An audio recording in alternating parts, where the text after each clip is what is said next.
that doesn't sound good.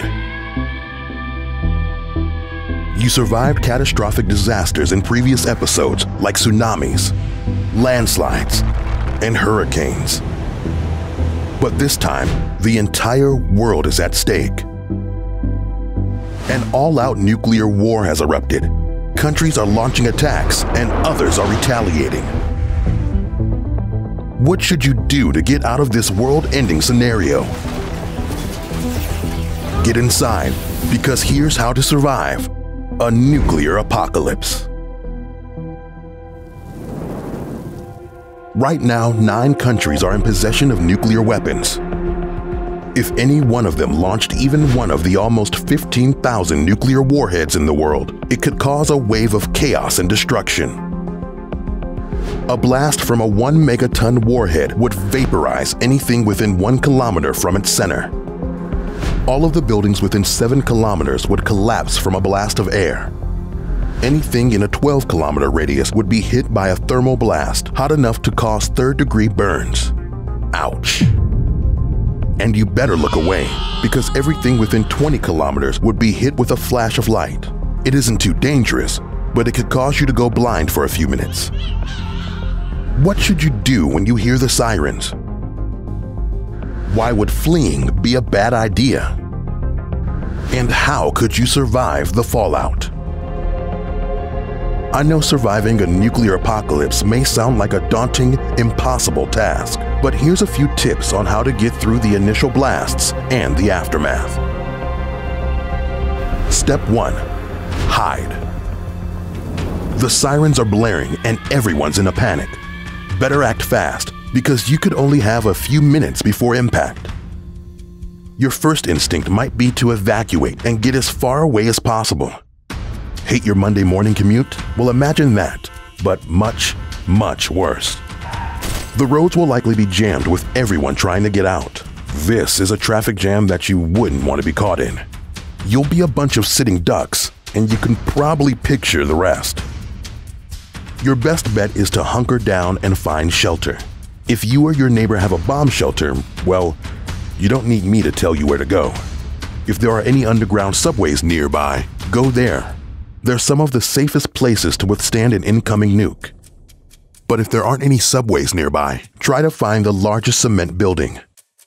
In the best case scenario, go to the basement. If it doesn't have one, get to the center of the building. Hiding in a building will help to shield you from the blast. Going as deep as you can underground will protect you when the radiation hits. Today is your lucky day. You find a basement to hide in. Everything around you violently shakes as you hear a deafening boom. You find your bearings and the rumbling settles, but don't leave just yet.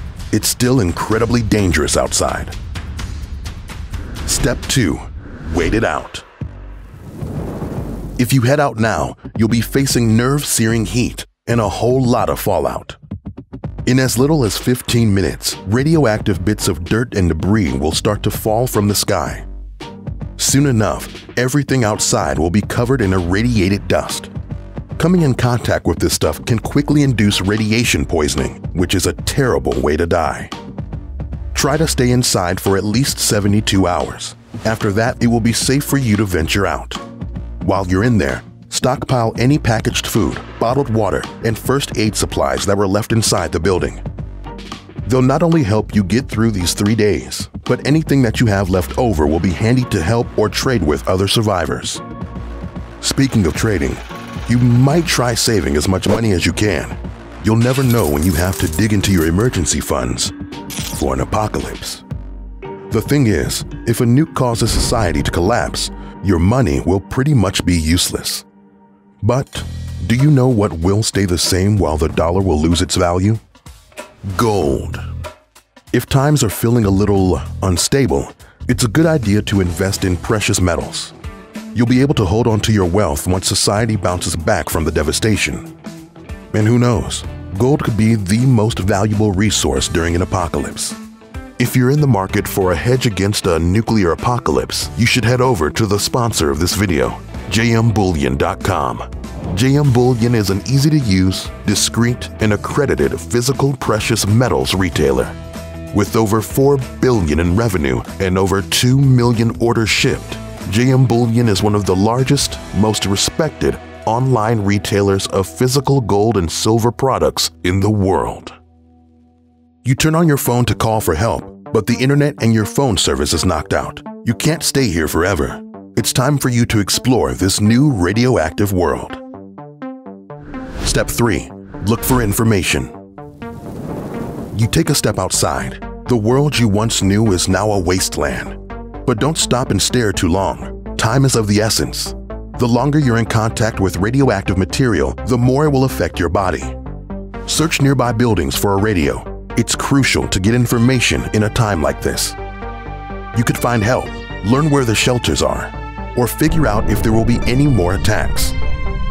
The radio hisses and crackles. Dead air. Step 4. Search for others. You can't depend on world leaders to get through this. You're going to have to rely on yourself and the help of others. While you're searching the nearby buildings, call out for other survivors. You can get a lot more done with friends, and you can work together to survive. If you do find others, and they're not so friendly, try to make a trade. If you don't have anything to give, you could use your skills as currency. Step 5. Move. You collect a decent amount of supplies and make a friend or two. Now you should consider traveling somewhere with warmer temperatures. A large amount of the ash and soot from the blast will be injected into the stratosphere, potentially blocking out the sun. Working on your tan will be the least of your worries. Temperatures around the world could drastically drop. Move away from the north, where it'll reach freezing temperatures during the nuclear winter. You and your group of survivors journey safely to the south. Unfortunately, because of the irradiated land, you'll have to live off canned beans and tuna for the rest of your days. But you made it through the nuclear apocalypse alive. Now that you're a seasoned veteran of the wasteland, do you think you could get through another? How could you survive 24 hours in Death Valley? Don't worry, we're here to help you handle whatever life throws at you on How to Survive.